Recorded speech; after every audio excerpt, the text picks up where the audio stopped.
10 de la mañana, 19 minutos, esto es Mañana Sin Filtro y hacemos foco en las noticias internacionales que está dando que hablar y mucho. Estamos en comunicación con nuestro especialista Federico Larsen. Buen día, Fede, ¿cómo estás? ¿Qué tal, Flor? Buen día, ¿cómo andan? Bien, todo bien. Bueno, a ver, tenemos un compilado de temas. Por un lado tenemos la cumbre entre las dos Coreas, ¿no? ¿Esto es así? Sí, esa es quizás una de las noticias que pasó más desapercibida en los últimos días. Hay un, para mí, excesivo interés por parte de los medios argentinos en la situación climática de los Estados Unidos últimamente, por más que efectivamente sea una noticia muy relevante desde el punto de vista, internacional, si se quiere. Me parece que están sucediendo cosas que quizás van a tener una repercusión pero mucho más grande, como es el caso de la reunión que terminó hoy en Corea del Norte entre los dos líderes, ¿no? De Corea del Norte y Corea del Sur. Sí. Moon Jae-in es el actual primer ministro surcoreano y el famoso, el señor de los cohetes, Kim Jong-un, que es el actual líder norcoreano, que en el día de ayer dieron a conocer un comunicado conjunto, un acuerdo que es probablemente uno de los acuerdos más históricos de los que se tenga memoria, por lo menos en Asia, y que la verdad no ha tenido mucha repercusión en los diarios. Se define eliminar toda amenaza entre los dos países. Ustedes recordarán, desde la guerra de las dos Coreas, 1950-1953, que Corea del Sur y Corea del Norte están virtualmente en guerra. Nunca, jamás se firmó la paz entre los dos países. Hay simplemente un armisticio. Lo que se firmó en el día de ayer entre Corea del Norte y Corea del Sur es prácticamente un pasito más para dar por terminado el conflicto entre las dos Coreas, que es uno de los de las causas de mayor inestabilidad a nivel mundial. Y ahora hay un par de cositas que quería subrayar porque tiene también que ver con algunas cuestiones relativas a la República Argentina, cosas que van a pasar aquí en nuestro país. ¿Qué es lo que define este acuerdo? Muy rápidamente, se cierran una serie de centros misilísticos que tiene Corea del Norte, uno de los graves problemas que justamente llevó al conflicto durante todo el año, por ejemplo, con los Estados Unidos.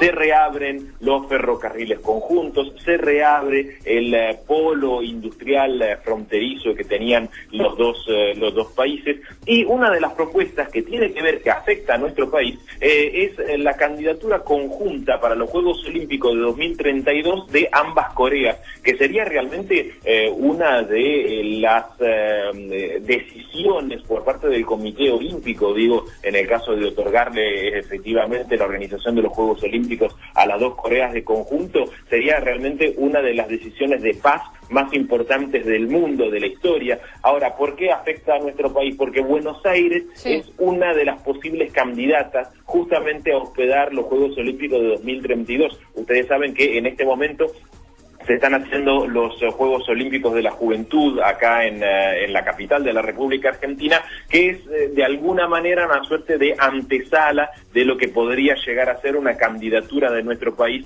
a esos Juegos Olímpicos. Efectivamente, con este anuncio por parte de las dos Coreas, me parece que cualquier otra candidatura quedaría, en el caso de seguir, ¿no?, este camino hacia la paz, quedaría totalmente eclipsada. Y también se espera cuál va a ser la reacción por parte de los Estados Unidos frente a este comunicado, esta decisión, este nuevo tratado, porque uno de los puntos del tratado es la eliminación de todo tipo de ejercicios militares en la frontera entre Corea del Norte y Corea del Sur. ¿Y quién es el que organiza la mayoría de los entrenamientos militares en esa frontera? Estados Unidos. Claro. Donald Trump dice que las negociaciones con Corea del Norte entre su mandato, su presidencia y Corea del Norte se eclipsaron por culpa de China. Culpa a los chinos prácticamente de todo.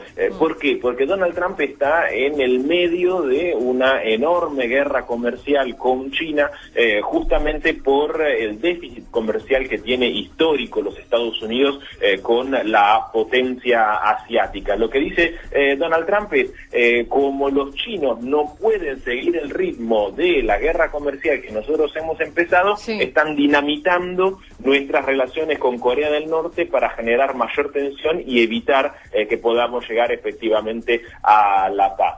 porque esto también tiene que ver de alguna manera con la República Argentina.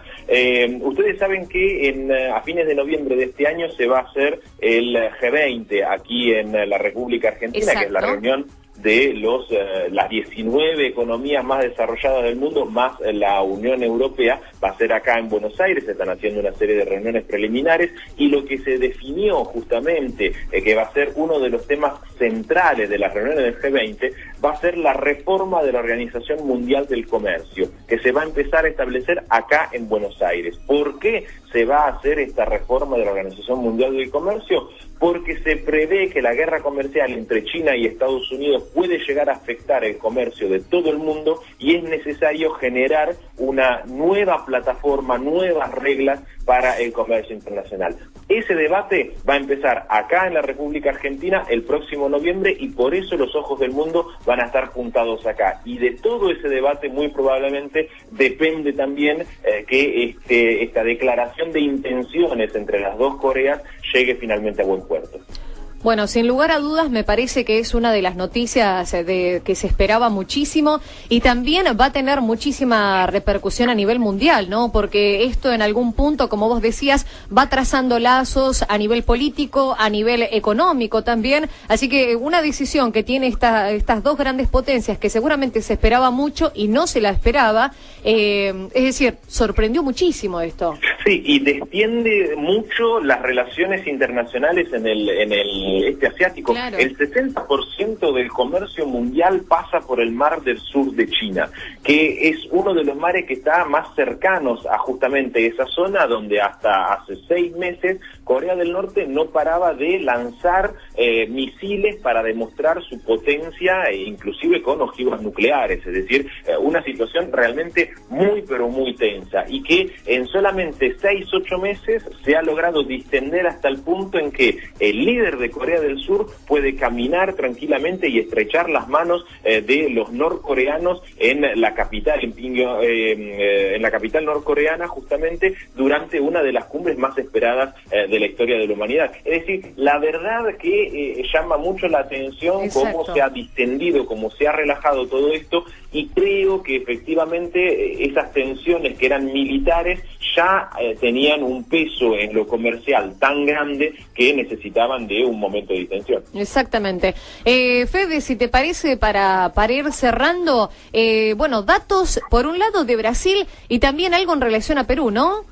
Sí, efectivamente, son quizás junto con lo que está sucediendo en Venezuela, que de todas maneras está en permanente desarrollo, son las noticias principales del ámbito latinoamericano. Por un lado, nuevas encuestas en Brasil dan un escenario ya, no digo definido, pero ya mucho más avanzado hacia las elecciones que van a ser ahorita, el próximo 7 de octubre. Las encuestas dicen que el candidato de la extrema derecha, el ex militar Jair Bolsonaro, sigue liderando las encuestas con alrededor del 30% de los votos. Es decir, va a estar casi seguramente en lo que va a ser la segunda vuelta, porque ninguna encuestadora le da más del 50% a ninguno de los candidatos. Sí. Pero cambia ya la situación en quién puede llegar a ser el contrincante en esa segunda vuelta, porque el candidato del Partido de los Trabajadores, el candidato que sustituyó a Lula, preso desde abril pasado en la cárcel de Curitiba, estamos hablando del candidato Haddad, ya superó a el pelotón que seguía a Bolsonaro en el segundo lugar, y se ubicó con un 16-17% como el segundo justamente en las encuestas. Todo indica que efectivamente la segunda vuelta va a ser entre Bolsonaro y Haddad, y ahí es a donde se va a jugar el destino y el futuro de Brasil. Así que vamos a estar muy atentos en lo que sucede con respecto a estas elecciones. El 7 de octubre. Exactamente. Y la próxima, y la otra noticia que me parece que hay que estar muy atentos tiene que ver con Perú y lo que está sucediendo en este momento. No voy a entrar demasiado en lo técnico porque es bastante complicado y no tenemos mucho tiempo, pero lo que puede llegar a suceder en el día de hoy es que el actual presidente del Perú, Vizcarra, que le sucedió a Pedro Pablo Kuczynski, acusado de una serie de causas de corrupción, pueda decidir disolver el Congreso, cerrar el Congreso y dentro de 4 meses llamar a nuevas elecciones. ¿Por qué? Porque hace más de 40 días presentó una serie de reformas constitucionales, 4 reformas constitucionales que deben ser sometidas a referéndum popular y si, según la Constitución peruana, si durante 40 días esas reformas no son tratadas por el Congreso, el presidente puede presentar lo que se llama una moción de confianza. Es decir, le pide al Congreso, ¿tienen o no confianza en el Ejecutivo? Y si el Congreso vota negativamente, efectivamente el presidente de la República puede llegar a cerrar el gobierno, nombrar nuevos ministros y cerrar el Congreso para que haya unas nuevas elecciones legislativas. Esto es lo que puede llegar a pasar en el día de hoy. Se está discutiendo en este momento en el Congreso peruano, así que vamos a estar atentos a ver qué sucede. Como siempre es un placer escucharte, Fede. Que tengas muy buena semana. No, por favor, gracias a ustedes y nos vemos la semana que viene. Dale, un beso grande. Estábamos hablando con nuestro especialista en noticias internacionales, Federico Larsen.